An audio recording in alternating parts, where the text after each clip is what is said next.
Hi, my name is Jason Boice. I'm a real estate agent with Executive Real Estate.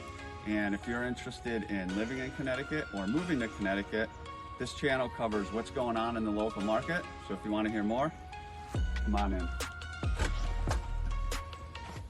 Hey, Jason Boice from Executive Real Estate. And on today's Just a Tip Tuesday, I wanted to answer a quick question that I've been getting a lot of recently, and I've actually been doing it some. So the question is, when making an offer on a highly sought after property, should I put in an as-is offer? And I'm gonna give you the pros and cons. So in Connecticut, we have a thing called an as-is rider, right? You can put in an as-is offer, which says, I'm gonna buy the property as is. I'm not gonna renegotiate based on my inspections. However, I still can do a home inspection. And if that inspection is unsatisfactory, I can then back out of the contract and get my deposit back.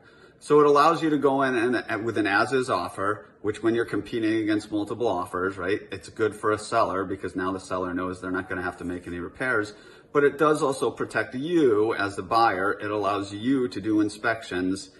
And if anything comes up during that inspection that's just too big of a deal, that's unsatisfactory to you, you can back out and you can at least get your security deposit back. So in a nutshell, that's putting in an as-is offer. Those are the protections you can do. If you have any other questions about this is a hot topic right now. I'd love to discuss it. You can send me a message. And thanks a lot.